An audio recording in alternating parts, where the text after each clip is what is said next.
kind of almost like see right through the acting out, like them pushing you away, like, oh, this isn't it. She's not really mad at me. She's afraid that, I might leave for whatever reason. Yeah. Like, so understanding it is coming from a place of fear and not from a place of trying to attack you might help you not get upset a lot. But at the same time, be clear about your boundaries. Like, hey, I don't like when you do this to me, or I feel this way when you do that. And I'm trying to be supportive to you, and just reassuring that person that I'm not going anywhere. I like you for you, the good, the bad, the ugly, I'm not perfect either. So, I'm happy to be with you. I'm grateful to be with you. But I do try, I have worked with the imposter syndrome person before. And a lot of times that person is almost testing the other person, like trying to see how far they can push them, because they have this misconception that if a person really loves me, then I can push them to the brink. And if they really love me, they'll still stay. It has to be some kind of conflict to prove that the person loves them. So it's about a lot of like unlearning that you don't have to like blow up on somebody. And if they stay, then that means they love you. Mm-hmm. They've been proven that they love you this whole time when you're not blowing up. And you shouldn't be looking for like almost like a negative reinforcement to prove that they love you. So that takes some unlearning for some people, because they are so insecure. They do try to see how far they can push the person. And then that'll prove to them that they will stay, that they love them no matter what. So it's kind of trying to teach them new ways of, like, I guess, seeing a healthy relationship. Yeah. No, and you see that so much, right? It's like, I did this and he stayed or she stayed. Mm-hmm. And it's like, why does that have to be the like the test, right? Yeah. Yeah. Let me see how much you can take, Yeah. Or not, or let's not, because, they might not take all that. Yeah. And here's the thing, and if they choose not to take all of that, that doesn't make them a bad person. You were violating their boundaries that they set in place. Mm-hmm. And it doesn't make them a bad person because they decided to leave an environment that wasn't, healthy for them too. It has to be healthy for both people. So, yeah. When we say imposter syndrome, and obviously, I mean, we're both therapists, right? And so we can put a name to it and sometimes even identify it. But for everyday people, you're not like, hey, this is imposter syndrome and you're dealing with self-doubt, right? I mean, maybe, right? But more times than not, that's not the case. But we still may be dealing with self-doubt in the way that shows up, right? And sometimes we overcompensate, right? Yeah.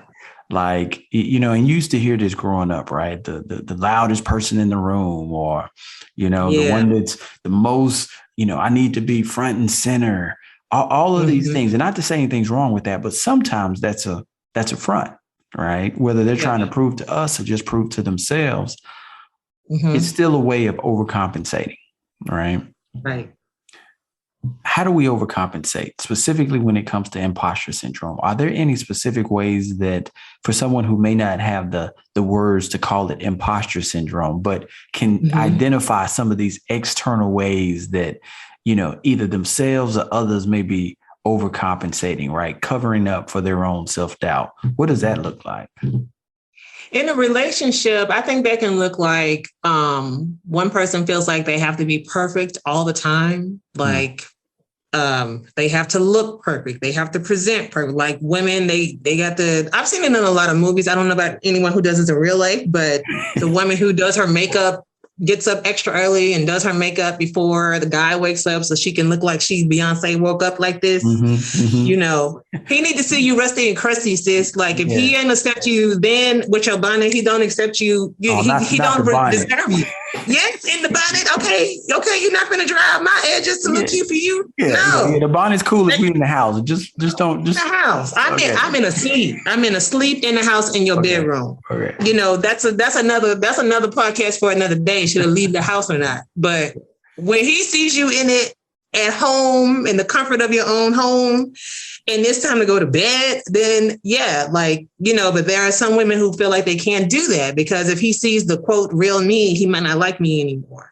Or men who lead with money, like constantly flashing or talking about or bringing it up or thinking that they got to keep buying her things in order to keep her around because without it, she's not really going to like me or something like that. So I think those are kind of two examples there. No, that's good right there. What do you think? Let's use a guy with the money. What do you think he's hiding?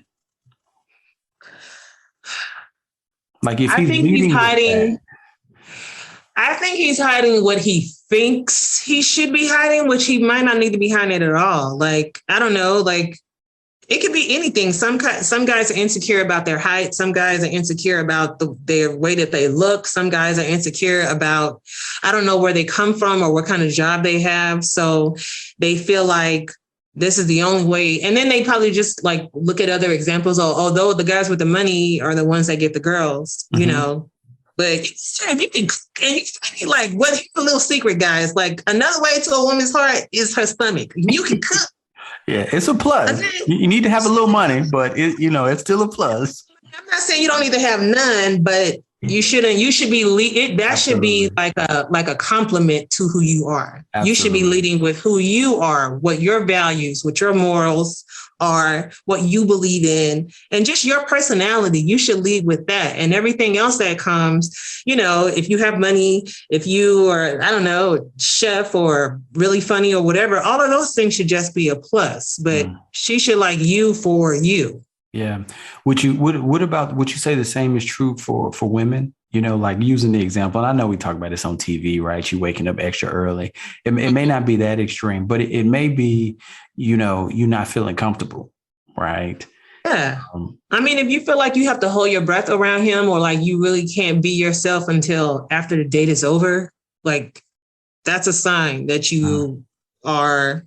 And you need to figure it out. Like, is he creating that environment that you feel like you don't feel safe to be yourself around him? Or is it you because you're trying to put up this so-called image that you think he wants? Yeah. And I think a lot of it is a lack of communication. Like, just ask the person. Like, you might be putting on a front for something that they don't necessarily even want. It's like you got it in your head that that's what you think they would like, or this is the only kind of person they would entertain. So let me live up to that. But it could be the complete opposite if you talk to them about it. That's good because you're right. I mean, this goes both ways, right? Men and women. A lot of times we create this narrative, right? This almost fictional character of who's the other person would desire and want, right? And obviously there may be aspects of it that are true, but as a whole, not so much. Or it may not be at the level that we're making it out to be in our head, right? Exactly. Yeah, that's good. So, the thing is, right, like imposter syndrome, it creeps up sometimes unknowingly. Sometimes it's there. I mean, but how does someone overcome it, right? Like, let's think about what are like practical steps that someone can take, right? Like, say someone is listening and they say, you know what, that's me. I deal with those same feelings of self-doubt, right? I question myself. I have all of these accolades, right? And I'm leading with it because I'm really kind of insecure about how they would feel. And I want to improve, right? Yeah. What are a few things that they can begin doing right now to actually help them change the narrative or how they view themselves? I think one of the fastest things or the easiest thing you can do is like own your accomplishments. So a lot of times people, and especially women, have a hard time accepting compliments. off the first bet. Like someone can walk up to, oh my God, I love your shirt. Oh, it was $2 at the store. I just got it. Yes. Ma'am, just say thank you. Okay. You don't need to give a disclaimer. It's all good, you know? That's it. You need to give a disclaimer about the compliment you received. It's fine. Like just, practice embracing positive messages. Just say thank you.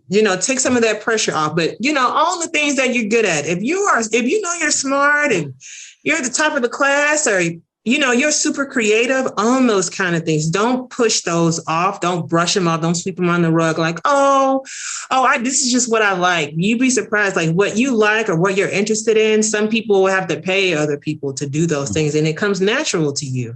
So own your accomplishments, own your positive characteristics, and accept that there are things that you are good at and that you are uniquely, that you are uniquely good at doing that other people may not be. So, they own that. And then if you are in a relationship, I don't know, even if you're in a relationship that's healthy or not, I feel like if it's not, this is a good test. But if it is, it'll be confirmation. Bring these insecurities that you have up about yourself to your partner and see what they say. Like if it's all in your head, they're going to tell you that. Like, and be specific. I'm insecure about my weight. I'm insecure about, my job. Like be specific about the things that you don't feel the best about yourself about, and see if they can confirm that or not. You say you're not smart, but you were the only one on your team last month to get this award or whatever. People who really know you, they can start pointing out some things to you that you might not even consider anymore because you're so used to just, pushing that kind of thing away. And if it's something that you're good at, and that they know that you're good at that, and they try to minimize it, like, I did that in high school. Like if you feel like it's always a competition or something, that's probably a red flag that's not the healthiest relationship for you. Yeah. Now that makes sense. Now, and I'm gonna be honest now, someone who's dealing with imposter syndrome, even when they ask someone close, right, and say it's confirmed, right? Like, no, you're excellent. This, they're in their mind, they're probably gonna say, "Oh, you just saying that." Right. But at that point, like, what is it going? There's only so much someone else can say to make you believe in you. At some point, you are going to have to believe it too. And then you need to be fair. If you're so quick and open to believe the negative things people are saying to you, like if you're believing there's some kind of catch, like, you're really good at that. Oh, you're just saying that because you know me. Okay, well, then that means you're just saying that because we're dating, right? Yeah, you're saying that because, we're dating and you want me to be nice to you. So, But if that's fair, to be fair, then you have to be open to the positive things that people say about you too. Because otherwise you're being biased. So you mean to tell me everything that everyone says, all these people who care about you, all the positive things that they say, none of them are true. They're all just saying it because they know you and they like you. Everyone. Yep. That doesn't sound a little bit biased to you? I'm just saying, so be fair about it. If you can accept the negative, challenge yourself to accept the positive too. Yeah, no, that's really good. Because, again, we don't even think about being biased in terms of how we're negatively biased against ourselves, right? Like, I'm always this. It's like, always, come on now. That's a strong word. Yeah.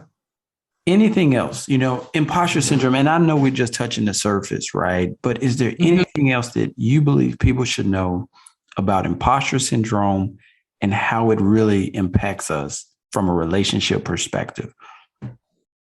Yeah, I think that what we just went over is be honest with yourself.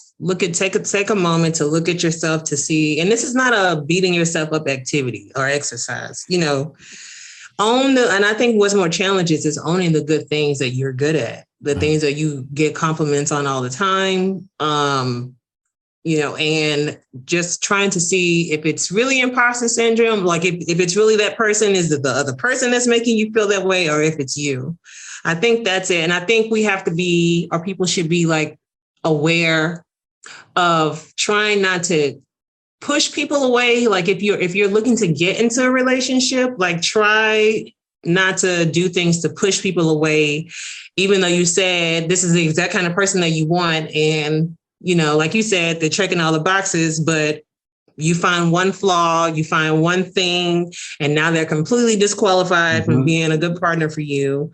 When you're in a relationship, try not to get that person to, quote, prove their love by seeing how much struggle they can endure or how much they can, quote, put up with from you, because that's not a way of proving love. You don't need to see something negative in order to know that they love you. If they have just been loving you in a positive, accepting, supportive way, that's good enough, because life is really hard and relationships are really complicated.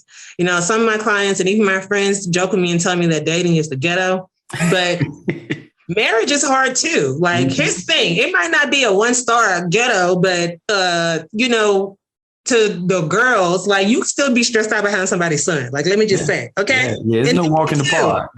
It's not a walk in the park, because human beings are such complex beings, and getting to know getting, the right groove and rhythm with somebody, that takes a lot of practice, and it takes a lot of work to know somebody like that on that kind of intimate level.